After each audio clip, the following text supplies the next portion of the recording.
Fear not, citizen. I am the hero you need and the hero you deserve. Well, Ben, it's great to see you again. It's been a little while, but I am now with Screen Rant instead of where I was before.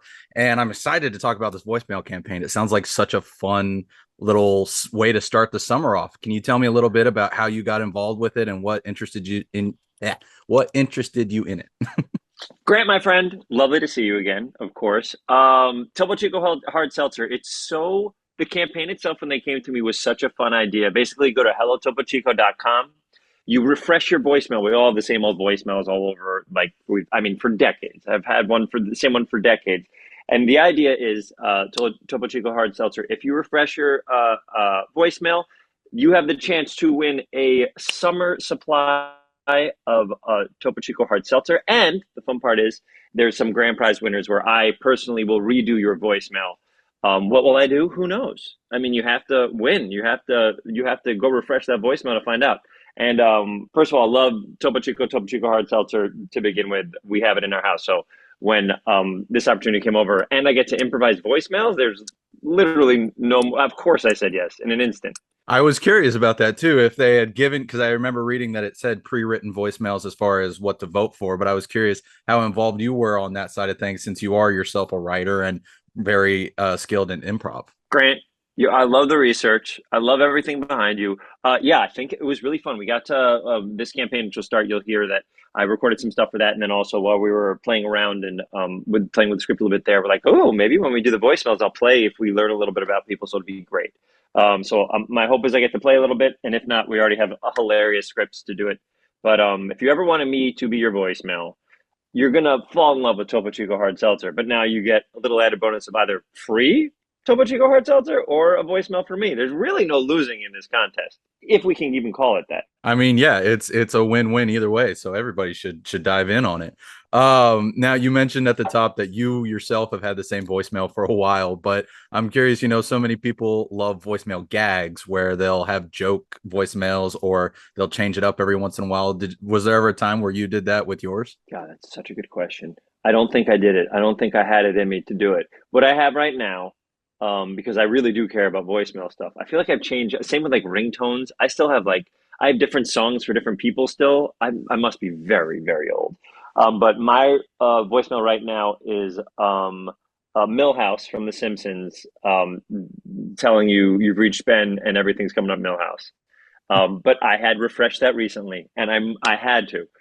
So basically, I won that contest for me, and now this is a contest. People can do the same thing, except for I'm the one doing their voicemails. That's awesome. Hey, I'm in the same boat as you though, as having individual ringtones for people. I mean, my dad, he's a big Zeppelin fan, so I got Led Zepp for him. Stepmom, she's loves dogs, so I got barks for her. So Oh, that's great. yeah, I'm in the same boat as you.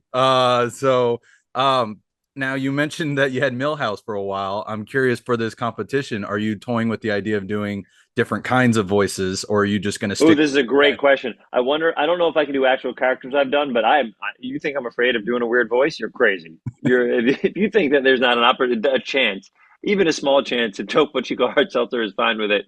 For me to do a silly voice as your voicemail, great. But if not, this is what you get. The silky tones of this is what you get as well. I mean, hey, again, like I said, win-win either way. But if I could enter, I would. But I think talking to you right now kind of rules me out of the running. I don't know, man. You could talk to the Topo Chico Hard Seltzer people. I think you might have a chance to submit. We'll see. Now, I did want to look at some of your other work as well, beginning with Parks and Rec right here. It's the 15th anniversary, which is crazy to think of. 15th anniversary from the first episode? From when the show premiered. Wow, that's crazy. Yeah, it's insane. And I mean, much like many people, John Ralphio remains one of my favorite recurring characters in the show. And I'm curious what that's like for you looking back on that experience and what your experience has been with the fandom of the show with, John Ralphio having so many quotes attached to him. Yeah, it's so funny. My aunt the other day said she was in a store and she's like, it's you yelling like the worst or Happy Valentine's Day or something like that. And it just is, it's crazy that it's amazing that it's still resonating with people. It is still, I think, the thing out of everything, even when I do my live performing and travel around the world for that, it's like people, I think John Ralphio's first and then maybe Sonic. and after party and some fun stuff after that. But it's like it's always going to be, I feel like, the thing that people recognize me from the most, because it was such a the character always thought that he was nailing it and clearly was not, but he always thought he was crushing it. So I miss that show a lot. I miss those people a lot. And the older you get and the more you work, the more you realize how lucky we were that we all were on the same show, all the funniest people, all the funniest writers, and it was just very special. So the older you get, you realize how much of a unicorn that show really was. I'm still glad I finally jumped on the bandwagon during the pandemic, because I remember trying to watch it when it was on and too many shows jumbling at once, no DVR. So, but it was such an incredible show. And so many shows we see nowadays get revivals or movie specials in the future at some point. And Yeah. I'm curious what your thoughts are on that for Parks and Rec, even though it did close everything up pretty nicely at the end. Yeah, and then we did a pandemic episode, I think, too, because I remember I had to be John Ralphio in my home. But I think people have been asking me the question of, do you think Mona Lisa, and Mona Lisa is my twin sister on it, and played by Jenny Slate, and John Ralphio would have a spinoff. And I mean, listen, how fun to play in that world again. But I remember Mike Schur saying when we were doing interviews, like during one of the seasons, he's like, John Ralphio, he loves John Ralphio. He's like, but I think you got to have him in tiny little bursts. If you have 30 minutes of John Ralphio, he goes, that is far too much John Ralphio. And I think he may be right. But also, listen, maybe it's time to do something crazy and try it out. But I do think it's just the energy of Jenny and I in a full episode just on us would be overwhelming, probably. But it would be so fun. Of course, it would be so fun. I love that whole team. What did I tell you, huh? The worst. She's the worst in the world. I would love to see it. I would be curious to see how John Ralphio and Mona Lisa would do together for more than little doses, like Mike says, but we'll see. We'll see. And I mean, it's back here. I'm so excited for Sonic 3. Tell me, is that one poster or is that two things put together? That's one poster. That's the poster from the second movie where it's Sonic and Knuckles side by side. I've seen 100 posters. I don't think I've ever seen that one. Where did you get it? Cinemark. It was just It's there. awesome. It's so I love cool. it. I was So talking cool. with Toby Asher the other day for Knuckles, and he The best, the king. He's the king of our. By the way, in terms of Sonic Cinematic Universe, he has such a beautiful idea of what to do with this whole thing. So if you ever get little tidbits out of him, you're winning. Oh, I got some fun stuff, and he right away though was like, "That's my favorite poster for Sonic 2, by the way." And It's I was amazing. like, "It's so cool." It's so cool. So Sonic 3 is coming up. I love to hear that the Sonic Adventure games are a big influence for this one. And the past couple Sonic times, Adventure 2. yes, in the past couple times I had interviewed you for the first Sonic movie, you had yet to play those games, and I'm curious. Oh my God, Grant, this is great. Okay, so this is what happened. I got it on. I either got it on. Was it available on Switch? I downloaded it either. No, I think I downloaded it on Xbox. I think that's where I and told you it was. Yes. Yeah. So I downloaded it on Xbox. I started playing it, and I found the controls to be so hard to play that game. It didn't, to me, it wouldn't work. So I played it. I got to like one of the Knuckles rounds where for hours and hours you're searching for little things. You know what I mean? You like fly around searching for stuff. And I found the controls to be so like I just didn't find them to be easy in that version of it. I wish I had the original. It must have been Dreamcast, right? Yes. Yeah, I wish I had Dreamcast and I had that controller. I feel like it would have been so much easier. It's the same thing like when I play Switch and I play N64. It's like it's too hard. Even playing Mario 64, it's like I find the controls to be so difficult as opposed to when I had that old controller. But so what I did is I'm not even calling it cheating because I didn't beat the game. I watched a playthrough of the entire thing. So make sure I watched the entire thing. But I gave it my all, and then I was like, I think this will take me so many days just to figure out how to handle these controls. So I did a playthrough and got to watch the whole game, and it's amazing. Also, there's so many specific things. Like sometimes the audio mixing is bananas. Sometimes the voices are like over each other. And the music is so loud sometimes, and the music is amazing.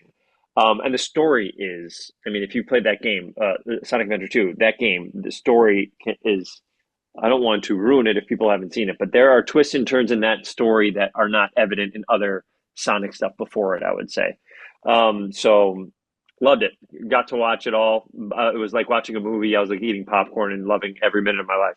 But I wish I had a Dreamcast so I can kind of play it myself. Was it a Game Grumps LP, by the way? Because I happened to come across a couple of your episodes recently. By the way, so it's funny. So for Sonic 3, I'm obviously gonna do another Game Grumps. I got to pick which game I want to play. There's a part of me that kind of wants to play Back to the Future on Nintendo. I like games that have a beginning and an end, and I can beat in like under an hour or something like Mhm. that. If I start Sonic Adventure 2, I'm there for 3 weeks.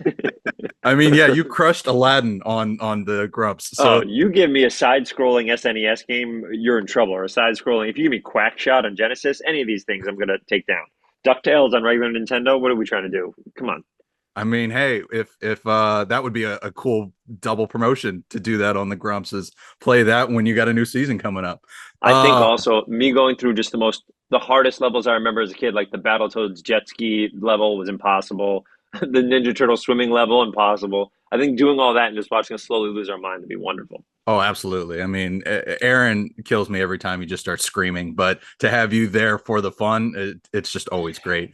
Now, so having watched then the LPs of at least Adventure 2, how much can you say the story pulls from those games for Sonic 3? I'm not going to give you specifics, but I will say the movie's definitely influenced by, at the very least, that game. And you can also see it in like, I mean, even in the logo, you kind of already see that what's going on, or the music that was playing during aspects of that logo reveal. So it's like um, there's definitely influence from Sonic Adventure 2 as well as other games. And man, I can't tell you how excited I am about everything. Like Jim Carrey is going to be extraordinary. Jeff Fowler has brought it times 1,000 directing it. I can't confirm or deny who Shadow is. Who knows who Shadow is going to be? But from what I've heard and gathered, he's awesome, and it's going to be great. It's going to be great. I'm so excited with this movie. I am. I finished all my lines, but what I basically do is I do the script first, Mhm. then they film. Now they're going to bring me back all the footage, and we play with the lines. We improvise. We do it. The good thing about having a voice actor or an animated character be the lead or one of the leads of the movie is that whenever we need to edit scenes or something like that, we could just keep recording my voice and have me say different things over and over again. That part doesn't cost money. It's animating my mouth that costs money. So we're going to tinker and make this the best thing we can do and make it the funniest thing and make it just the coolest movie. It is enormous. This film is enormous. I have so much faith in you guys. I mean, even after Knuckles, I remember. Toby, Neil, and Jeff, man, you're gonna be blown away. This one is swinging for the fences. It's a really special film. That's awesome. So, okay, we can't you can't address who might be playing Shadow. No, can I'd neither love confirm or deny. I would love to hear about his introduction into the universe, though, since you do know the general crux of the story in the film. What is it like bringing him into the fold after introducing Knuckles and Tails in the last movie? Well, I think it's also exciting for me when you get to introduce another character from the film, from the video games.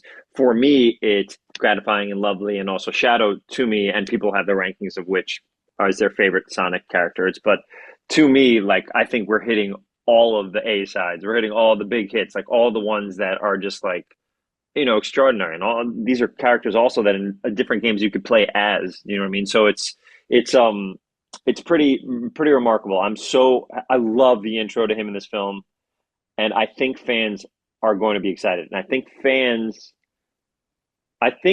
understand how much we care about them. Think about how much we changed the film from the response to the first trailer, which I think was the very right move. But it's like I think fans will be feel like they're being taken care of. I hope because that's we always do it for them, and it hasn't failed yet. We get to make a third one. There's a spin-off. So the idea that we're still doing this, man, you think about where we started and where we are right now, it's pretty remarkable. So we're very excited. You guys have literally exceeded expectations every single time. So, I mean, it is. Thanks, man. Yeah, of course, man. It's so good. So now I want to know though, is there talks about Future Beyond 3? Because I mean, Knuckles and Sonic 3 announcement came kind of together, but now we Yeah. don't know what's coming up after 3. So I think, and by the way, this is me swinging. I think that we never know until the movies come out and we see how many people see them. When the movie comes out and the studio gets to see how many people are coming to watch it, the passion that the fans have, then I think all those decisions get made. It's the same way that 2 got made after 1 did so well, same way that 3 got greenlit because 2 did so well, and it's the same way that they're like, let's spread it out to Knuckles. So I think And Knuckles is also like it became a huge deal on Paramount Plus, which is great. It's one of the most watched original programs, a start of it at least. So we have to wait. We have to wait, and we have to hope that people show up to the movie theater, buy tickets, and show that there's enough support that we can keep doing this. I will do this character until people stop coming to movie theaters. I love it so much. So I'm here until the fans are like, all right, this was amazing, but let's move on. But right now, I think we're giving them all the things that they would want to see in order to have them keep coming back and get excited, and the movies, getting bigger and bigger, and characters, introducing more characters from the video game. And there's going to be beautiful scenes where so many gorgeous CG characters that you remember as a kid come to life and interact with each other. So it's like, just from the beginning, you have Tails, Sonic, Knuckles, and now we have Shadow. So it's like a dream come true. I love that. Well, I hope that Knuckles' success at the very least gets another spinoff off the ground. Maybe explore more of Tails' story or something. Because oh my God, Colleen is incredible in this. Colleen is incredible in everything she does. She's so special in these films. I love watching her. Well, another thing that I love that you're a part of is Invincible. I was so happy to see you as the Shapesmith in season. Yes, you're the first person I talked to. I haven't talked to anybody about it yet. This is so exciting. Oh man, so okay, tell me about it. What was it like getting to play this? I mean, you've played plenty of wacky characters before, but it's so funny watching him have to navigate this tightrope of hiding who he is while also wanting to be in the spotlight. What was it like from the performance side of things with that? It was amazing. I remember when Robert Kirkman told me what the character is, and I wasn't aware of him in the graphic novels of the comics, but I'm a huge fan of that show. I think Invincible's so good. So when he said, "Hey, do you want to play this character?" and he told me kind of what it was, I was like, "Oh my God, this is so fun!" Not only does he have these like quote unquote Plastic Man abilities, or Elastic Man, or like whatever Mr. Fantastic type of stretching abilities and morphing abilities, but it's like he is hiding. He's really an alien who's trying to pretend that he's a human. So like he's trying to fool everybody, but 100% doesn't fool. The second you hear him talk, he just overdoes it. So I get to play comedy, and I also get to play these beautiful scenes from like saving the day. In the last 4 that they released, there's this gorgeous fight scene where you see Shapesmith really stand up for the team, and yeah, I'm excited to keep going too. He's still around. He hasn't bit the dust yet. So I get to keep playing him until whatever part of the storyline takes him to a place where maybe he's not around anymore. But hopefully he stays for a long, long time. That was going to be my next question was, I mean, he survived season 2 finale. And so what can you tell me about where we find him in season 3, since you guys are pretty deep into recording that by now? Yeah, they have already started recording, and I'm not allowed to say anything. Simon and Robert would kill me. My God, Sonic, I can't tell anything about Sonic, and I can't tell anything about Invincible. Those fan bases are so gorgeous and amazing. And I love that they want information, but if I'm the one that gives it, I'll probably get fired. So I can't say anything. That's totally fine. I don't want you to get fired. I want you to keep doing all this great stuff. There you go. So, and I see I'm out of time anyway, so I cannot. Great. Hello, TopoChico.com. Hello, TopoChico.com. Topo Chico Hard Seltzer. Summer of Topo Chico. Get your voicemail by me. Refresh that voicemail. Great to talk to you. And I'm sure we'll see you at a junket for 3, I'm assuming, right?